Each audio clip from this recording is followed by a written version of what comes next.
Life Management Science Labs would like to acknowledge that we live and produce this podcast on the traditional lands of the Wurundjeri people. We'd also like to acknowledge the traditional owners of the lands of our listeners and our international colleagues. We'd like to thank and pay our respects to their elders past, present and emerging.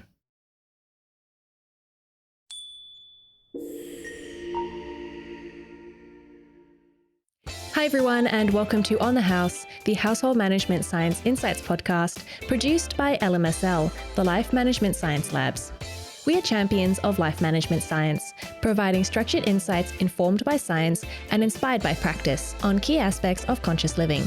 Each week we bring you scientific and practical insights on each element with the expert knowledge of professionals in the field. I'm your host, Gabriella Yastra, coming to you from Naarm, Melbourne, Australia. Let's begin. Hello and welcome back to the show. Clutter can accumulate in even the most seemingly organized homes, particularly behind closed doors, like our closets. But having an area of the home that we reach into be in such disarray every single day, it's not just unsightly, it's stressful and inefficient. So in this episode, we'll be looking at practical ways to declutter, organize, and optimize the wardrobe between the key factors behind a successful closet detox and sustaining a detoxed closet. And joining us today is fashion consultant Sue Maree, who is also the founder of Dazzle Image Consulting. So welcome to the show, Sue. How are you doing today? Thanks very much, Marie. Thank you for having me. Really great. Thank you. That's great to hear. So tell us a bit about your background and what you do at Dazzle Image Consulting. Well, before I started Dazzle Image Consulting, I actually formally studied and created a fashion brand for special occasion wear for young girls, and that was inspired by having 3 daughters myself. That kind of really led me on the journey to eventually doing fashion styling, because I had young girls come into my retail outlet and I used to help them navigate what they might have to wear when they were doing work experience or seeking work.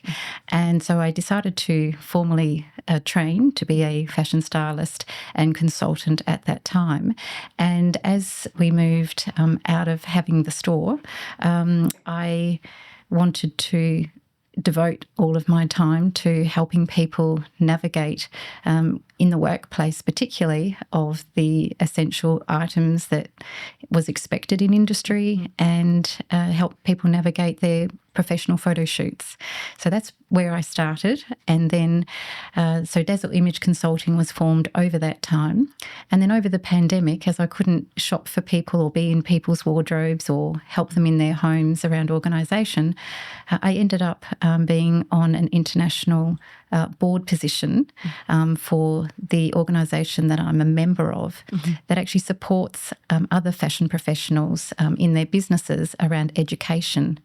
And it was through that period that the sustainability element of fashion styling became very obvious that I needed to talk a lot more about that. So I helped educate other fashion professionals about what was happening in the fashion industry and the various changes that we needed to make in making, buying and discarding. But how I help people with their wardrobes is where I'm very passionate about, because if we can have daily practices with organisation, then there's a lot of improvements with yourself and environmentally. Yeah, for sure. And what a journey you've had. So from your fashion styling experience in the context of household management in individual households, what is the importance of conducting a closet detox? Well, I think when people know what they've got in their wardrobe, we all do one thing every day in common. We get up and we have to get dressed for our day. And if you can find your things, and that's going to save a lot of time. And if your space is in an organised matter and you've actually put things back where you can find them, you will be able to have a seamless morning with getting dressed and getting out the door. But the organisational part doesn't just happen overnight. It can take quite some time, not only to plan what's already in your wardrobe, but if you're buying anything to add to your wardrobe, that's where I help people navigate. And people, often share with me how life-changing it is. Mm-hmm. Yeah, that's a great preface for our topic for today. But before we go further into detail, I would love to get to know you better. So this is Have You Met Sue? And my first question for you is, what is your favorite book? Well, it was a book that I read recently, and it's all to do with my work. And I guess with limited time amongst my lifestyle is, really enjoying some books at the moment that are helping me to be educated about what I'm helping with. It's a book called Where Next? Claire Press is the author, and it's all about imagining the fashion industry in the future. So I've travelled extensively this year, and I took this book with me everywhere that I went. And I enjoyed it very much. It was like my little buddy. Wherever I was in an airport or a hotel, I'd bring this book out. So I really enjoyed looking into the future with this book. I love that. That's so apt. It's like going around traveling, like, where next? Exactly. So apart from that, are there any movies that you've been enjoying recently? Yeah, well, again, I ended up on a long haul flight. So that's when I caught up on some movies, because I don't generally sort of fit it in much into, my week. But I know after the pandemic here in Melbourne, I did spoil myself and took myself off to a couple of movies. But look, the long haul flights, there was obviously a lot of choice. And because I was heading to some European countries, I actually ended up watching some more historical movies, which actually had fashion of very early era, and I just love seeing the fashion. And I knew that I was going to be going to some museums while I was away, and I kind of, it was a bit of an immersion into, how were these garments even made? What did they wear? Why did they wear what they wore? And I was just fascinated. So one of them was Napoleon, and one of them was Elizabeth. So it was, for me, it was very appropriate to get me in the mood of what I was going to be looking at while I was, on my travels, which was, again, all around work. So, tried to just, engage. That's so exciting. So during your travels, what are some of the biggest lessons that you've learned? Well, every country certainly has their own culture, and because I'm on a global board or committee in sustainability, I'm well aware of different cultures. But to actually see it, I found very satisfying, I suppose, to actually see their day-to-day lives and why they might dress a certain way, whether it might be their climate or their culture or their way of life. Yeah. And so just to actually see it, to me, I just really enjoyed that. Yeah. And what stood out to you? Like, what were some specific examples of culture and how it's translated into fashion? Yeah, so my main destination was Copenhagen because I went to the Global Fashion Summit that was held there. I was very fortunate to be accepted to attend and have the time to be able to spend there. And they're a very sustainably orientated city. Their Queen Mary, who's actually from Australia, she's always advocated for sustainable fashion. And so to be in that city, to have a look at all their sustainable methods just in life, not just fashion, but there's so many cyclists and there's not very many cars around. It was very safe to walk around.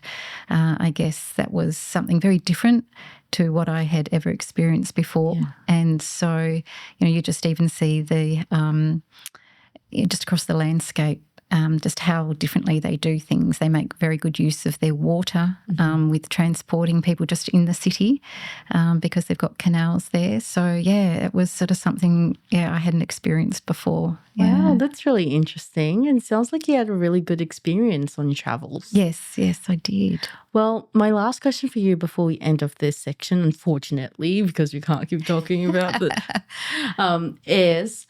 is there anyone that you've looked up to in your life, either professionally or personally?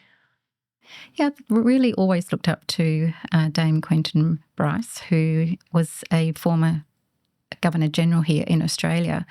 I always admired her from being a mature age woman and having had a very successful career. She's also a mother. but she's also very community orientated. And they're all things that are in my life, but how she also did it with such grace and style with what she wore. And I just always admired very much what she did, and still does today. Yeah. But yes, it's amazing what people, what mothers specifically have achieved truly, and especially when they do it with such grace. I mean, that I do find to be particularly admirable as well. I mean, I have the grace of a raccoon. It's yeah. I find that having that grace, it's a rare skill. It's a rare attribute to have, like the natural grace. Anyway, thank you for sharing some of that with us. It's been a pleasure to get to know you a bit better. Thank you very much. Now let's move on to the interview. And for starters, how would you define household management? Well, I define that as just having systems in place to create order, to reduce stress.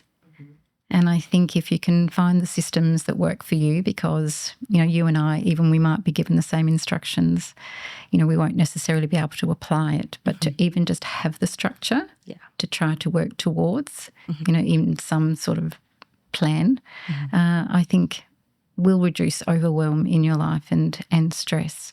When it certainly comes to wardrobes, there's a cost around not being organised. Might be on your time, pocket, as in money. Yeah. And what is a closet detox? How would you describe its relationship to household management? Yes, some people call it even like a audit or a cleanse. So there's different names, but essentially it's an area of our life that is very personal. We step into that every day and we want to express ourselves. And some people place a lot more effort in that, and some people not so much. And depending what your lifestyle is will depend on what it is you're trying to navigate. Some people have, a lot of different parts of their life that they need a lot of different types of clothing. So, again, around planning, for me is going to be the essential ingredient to the household management. And I feel like it, you can take the same rules applied to your fridge or your pantry or your laundry, but we're not always in those spaces like the laundry. You might only be in there perhaps once a week, but every day we have to think about what are we going to wear. Yeah. And what would you say are the key factors to a successful closet detox? I think having the time, because if you don't allocate the time to it, you'll never actually do it properly. And that doesn't mean that you've got to set aside 6 hours a day for your wardrobe, and everyone's state of the wardrobe is different. But even having just regular scheduled time to do it. And of course, some people don't have necessarily the skills to even work out why their wardrobe isn't working. And I guess there's a statistic that most people only wear about 50% of what's in their wardrobe. So that means they're either not addressing the problem or they've overbought or they've got a lot of stuff in their wardrobe that maybe they'll never wear. So I think it's, it's something that we've got to keep working at. It doesn't just magically work. And what do you think it means to maintain a sustainable closet? Yes, so sustainability is certainly something that's spoken about a lot at the moment, and you can break down sustainability in lots of different ways, because there's the way that you make clothing, there's sustainable fabrics, but the sustainability of your daily practice is more around the volumes of clothing that you might have. And you can certainly save a lot of money if you take time to plan your wardrobe.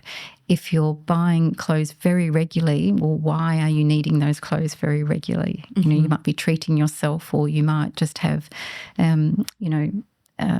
seen something and you buy it very spontaneously. You might not need it, but you just want it. Or you might have an occasion coming up that you just need a one-off garment. These are sorts of things that add to a wardrobe in volume of clothing that don't necessarily mean you're going to wear it. So, there's lots of ways that you can have a more sustainable wardrobe in just being more conscious about what you're doing and how much you're putting into your wardrobe. But there's things even like quality of clothing is perhaps a more sustainable option, but then it's not accessible to everybody. But it might be that if you're buying a cheaper garment, it might be that you might repair it yourself or get it repaired instead of throwing it away. Yeah. So if we can extend the life of the clothing for as long as possible, then that's a very sustainable method. Yeah, I actually have learned some basic sewing skills, and that's helped a lot with repairing some of my clothes, because sometimes it's a very simple issue, like a button has dropped off, and it's really not worth it to go out and buy a new pair of pants or something like that, just because a button has fallen off. So that I found to be really, really effective for just in terms of like what's a good, I wouldn't call it a hack. It's not like the easiest thing to learn. It might be really difficult for some people, but it's definitely a lot more feasible than buying something new all the time and donating the old thing. But when it comes to decluttering the wardrobe, specifically, like actively, what are some approaches that you would recommend that you've seen that have proven effective, essentially? Yeah, so I've worked in a lot of people's wardrobes, and one of the first things that I do is to take the unwearable things out, because we all generally do have unwearables, like you just said. Sometimes it can be a repair. Sometimes it might be the size isn't right anymore. So if you can actually remove from your space things that you're just not wearing, then you can actually see what you're wearing and how to organise that. And I usually take a rack into someone's bedroom so that we can hang things on the rack to help us organise it. And I find the first thing that I like to do is to put our clothing into categories of where we wear these items, because the items you might wear to work might be different items that you would wear at home, or if you are going out or for special occasion. So you can usually, no matter who you're working with, you can categorise the clothes. And when you've categorised them, you can actually then see, oh, is this all you have to wear to work, for example? Or, gee, you've got so many clothes for work. Do you actually wear all of these? And then you can start to see. And even categorising it by the length of the sleeve, because often in the wintertime you'll have a longer sleeve. In the summertime you'll have no sleeve or a sleeve. And even to categorise each little section into short sleeve, long sleeve, short skirt, long skirt, or shorts or pants. And so you can actually see more what you're even working with within the wardrobe. Because what's really important is that the clothes that you have actually can be worn with something else in your wardrobe, rather than having lots of pieces of clothing and no outfits. So I look for outfits. How can we then, in all those little categories, create that? Yeah. What I've done, because I'm such a color-minded person, is that I've categorized them first by home clothing, or like comfortable clothing, and going out clothing. Like, these are my not really occasion wear, but like casual business kind of clothing. And then I've done it by color, and then the short to medium, like the sleeve length. And I have to admit that it's been really, really helpful, because, I typically I think of the color first in terms of like what I'm feeling like wearing, rather than long sleeve or short sleeve. And then I know like what weather it is, and then I can like sift through if it's the front or the back. So it sounds like, because there's so many combinations as to how you can organize it, a good way to start is to like reflect on what your thought process is when you're thinking about what to wear. But what's been your experience when figuring out what each individual client needs for their organization? Yeah, so often space might be a restriction, or it might not be. So they might have a really small wardrobe, or they might have a really big wardrobe. So therefore, you have to look at ways of, okay, so will some things need to be folded rather than hung? How can we minimise this clothes that are so close together. You know, sometimes it's the type of coat hanger that they're even using where all the clothes are sort of a little bit higgledy-piggledy just because of a coat hanger. Or we don't have enough coat hangers to hang pants, for example. Sometimes, you know, jumpers are being hung and they take up a lot of space. So how can you sort of make better use of the space?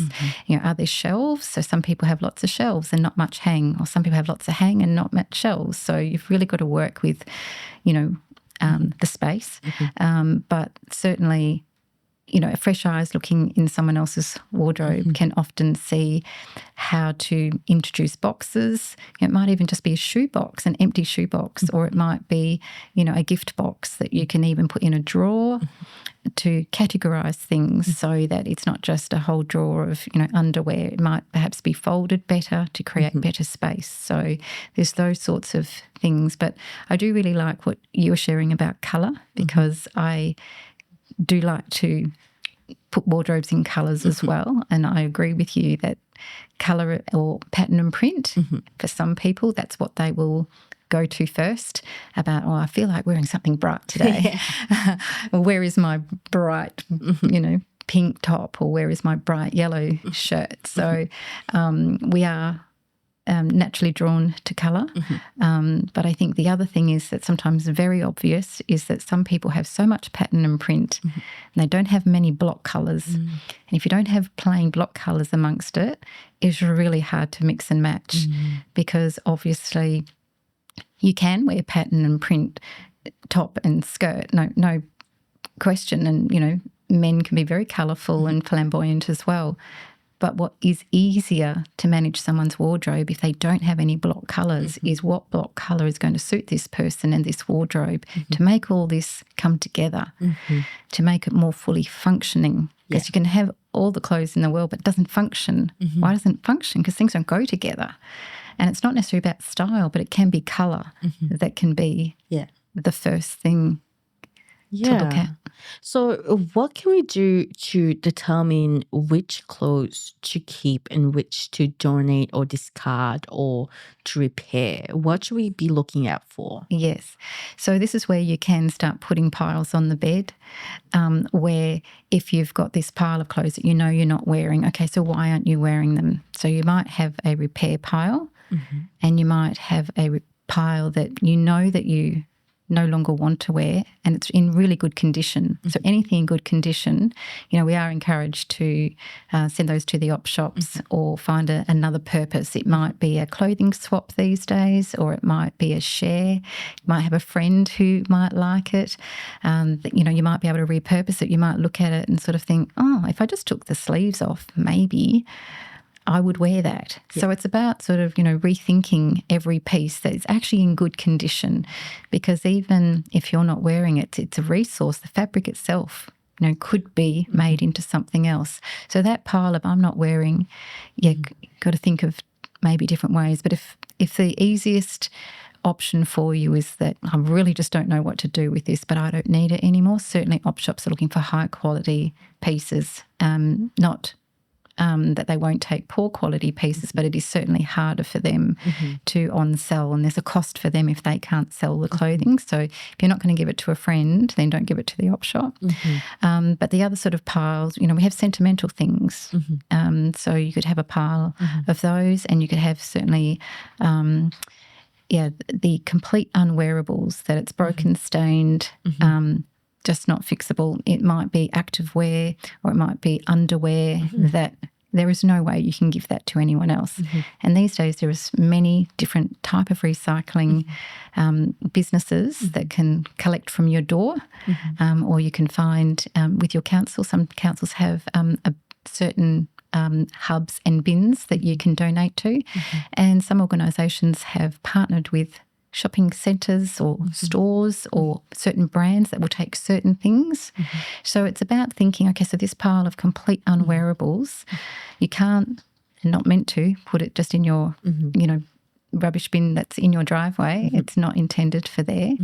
But yes, very often we do have these piles as well as all the clothes that we do want to wear. So it is a bit of time and effort to really intentionally work out what you can do with those items. Yeah. And decluttering often comes with the barrier of emotional attachments or sentimental value to objects or clothing, and that may hinder our ability to let go of it. So, what advice do you have for overcoming this? Yeah, so I think we all have sentimental pieces, most definitely. And I think if it's something that you really can't part with for whatever reason that might be, I think to ensure that it's actually clean. So if it's something that you really want to keep, it's a matter of preserving the fabric and the garment. And it might mean it needs a hand wash if it's something very fragile, or it might need a dry clean, or it might need wrapping in certain paper just to protect it, or it might need some mothballs to make sure that it's not going to get eaten either. But storing those things perhaps in an airtight container, or bags. That's not a bad option either. We don't want to promote the use of plastic. So, there's nothing wrong with bags, but some bags can sort of break down. So it might be a fabric bag rather than a plastic bag if you really want to preserve this item.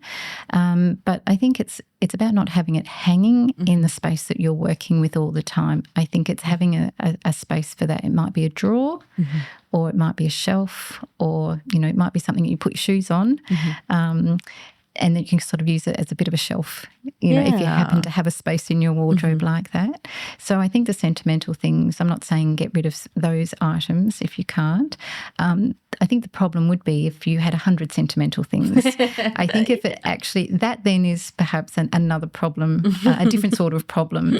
And there are some people who really can't part with things. So I think there are, there is different reasons for that, and it might mean that they might need more professional help to deal with the possibility that they can't actually pass on anything at all. Yeah. And what advice do you have for implementing a storage and organization system that's actually intuitive for day-to-day life? Yeah. So I think, see-through things are really helpful.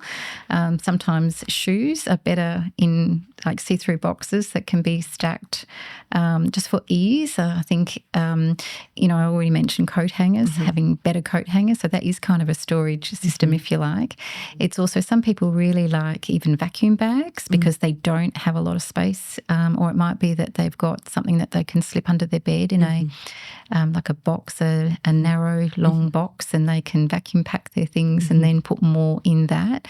So, it's comes down to probably affordability of to what extent that you really want to go to. But, I touched on shoe boxes before. I have shoe boxes in my wardrobe. If you really want to get creative, you can decorate them if you, really wanted to. But, in a big open drawer, for example, to just have a shoebox on one side to separate maybe your sports socks to, your other everyday socks, they're the sort of things that just help you to keep things in order.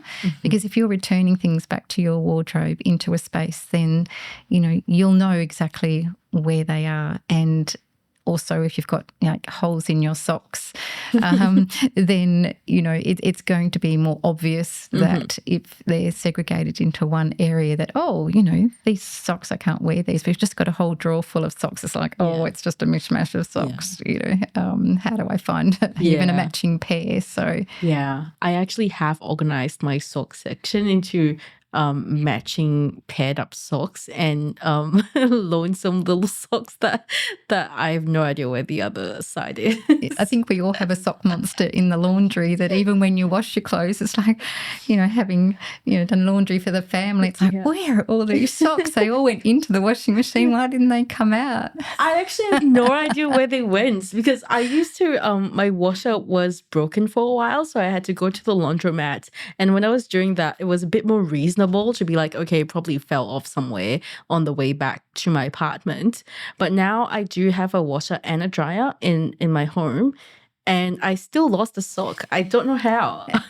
It is a very strange, mysterious thing that happens in most households. But, sometimes from the laundry, once your clothes are dry, you can pair up your socks then. Like my mother taught me how to put socks together so that you always had a pair together. You sort of, place them next to each other and you roll them into each other basically. Yeah, I do that. It just genuinely disappears in the washer or the dryer. I have no idea. Exactly. It's really weird. You're not alone there. So, what are the current emerging trends in sustainable fashion and conscious consumption? Yeah, look, I think people are starting to realise that, their own personal footprint of buying is an environmental issue, because at some point every piece of clothing will go to waste. So I think people are much more aware of what their clothes are made out of and whether that fabric is something that's even biodegradable. Well, it's not even a word we knew of, a long time ago. But I think people are starting to be more and more aware that checking their labels on their clothes is something. And, a lot of people, thank me for putting them onto natural fibres, for example. Sometimes finding them isn't as easy, but, people are more invested in perhaps buying a natural fibre, knowing it's a better environmental decision. It's not available to everyone, but having said that, op shops and pre-loved and marketplaces, there's many ways that you can get hold of higher priced garments much more cheaply. And I think that is a massive trend at the moment, where people are prepared to wear pre-loved. I mean, years ago, as I was growing up, and in my family, I was one of 3 girls, and we had a lot of hand-me-down clothes. And if I didn't get it from a sister, there would sometimes be a box or a bag arrive at the door from I don't know where, because I was too young to think to ask. But, I thought everyone wore someone else's clothes. But in actual fact,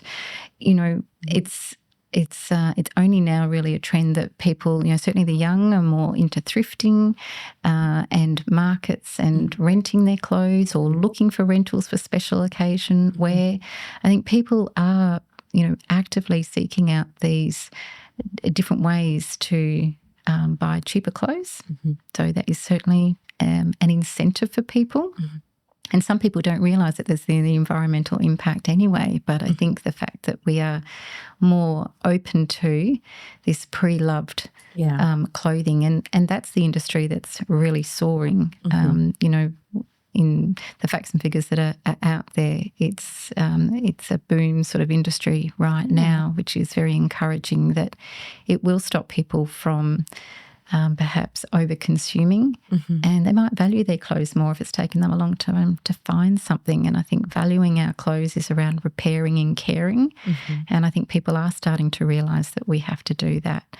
I think Australia, we do buy the most amount of clothing in the world per capita. Oh, we do? The Australian Fashion Council came out with this quite alarming statistic. That's news to me. So, yes. Okay. Yeah, so we buy a lot of clothes here in Australia, and therefore we have a lot of waste.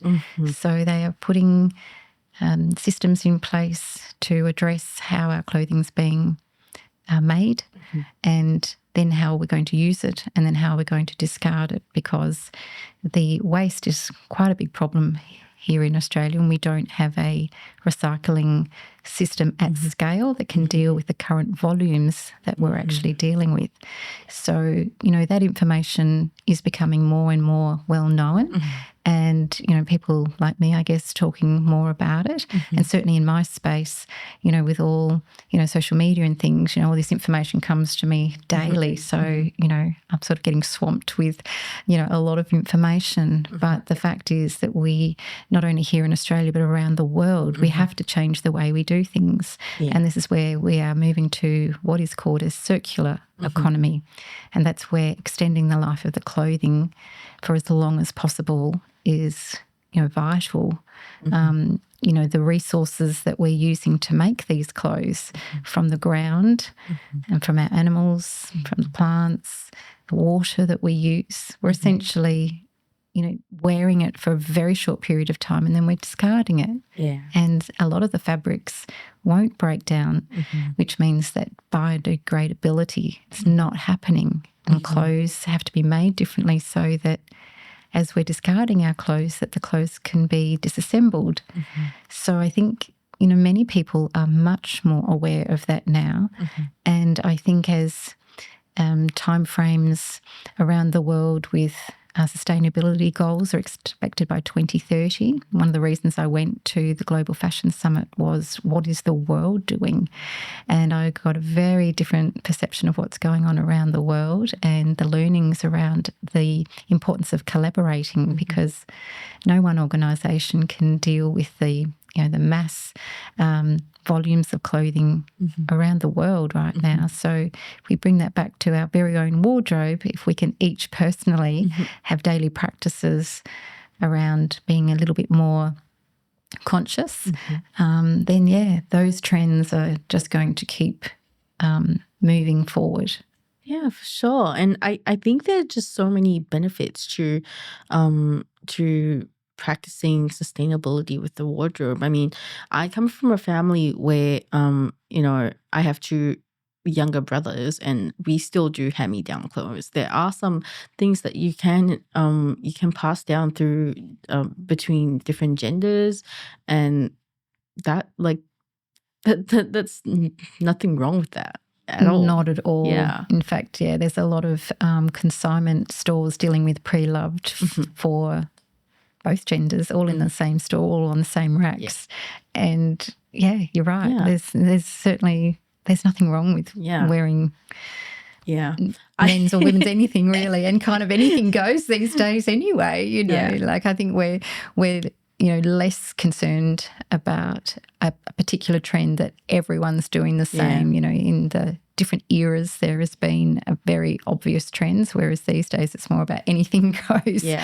Yeah. One of my brothers actually ended up stealing one of my shirts, and I still don't have it. But that's a separate issue. That's not hand-me-downs. But that's clothes swapping, and it's going to happen in a lot more households probably, where people are just using each other's clothes. But hey, you know what? Like, I'm just going to consider it a hand-me-down. It's a good thing. It's still in the family. Absolutely. I can always steal it back, right?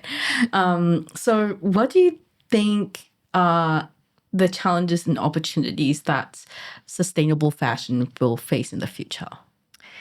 Well, we're all dealing in uncharted territory, most definitely. No one expected that we would be manufacturing twice or three times as many clothes in such a short period of time. So the challenge is, how are we going to reduce production and reduce consumption when we are so programmed to just buy something so easily? We have our phones, of course, that we can just tap a button and the item arrives at your door. Buying fashion's never been more convenient and easy and accessible. So how do you pull back from that? That is certainly a challenge that, when the government look at the top 4 pillars of dealing with sustainable fashion in the future, one of them is citizen behaviour.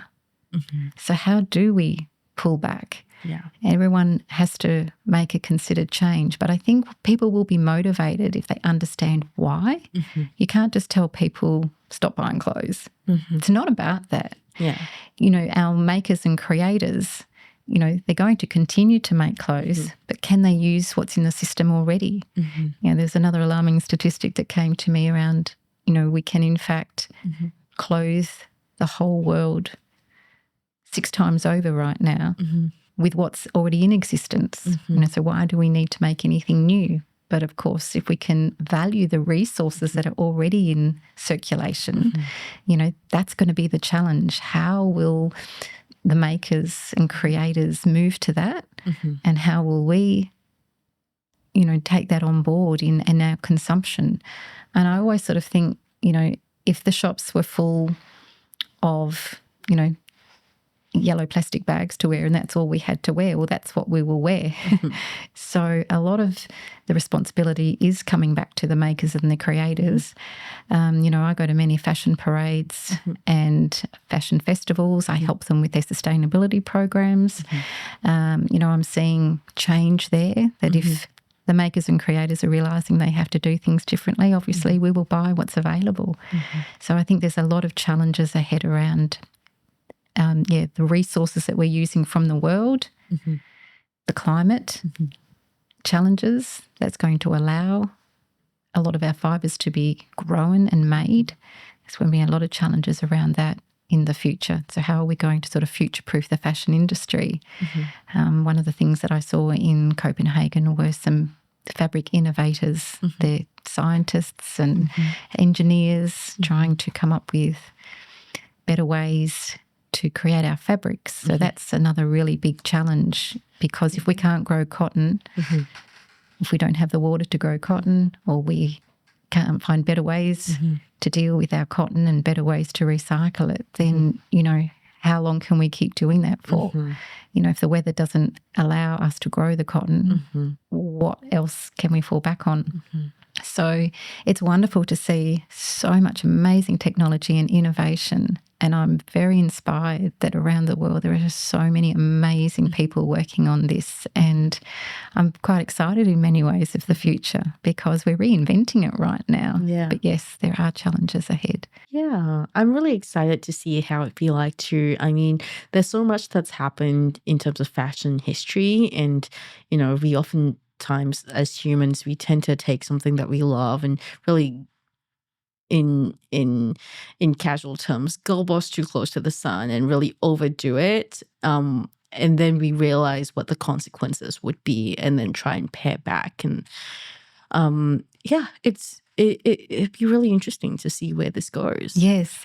Well, I'm hoping that, you know, the repair industry will be revived, and that's great to see communities coming together. And there's a lot of lost skills out there. You know, we moved all of our manufacturing offshore, and, you know, with that went a lot of our skills. But, you know, we still have the chance that older generations can help the younger generations to learn how to do these things. Yeah. And that's a very exciting prospect ahead. And I think the young are really willing.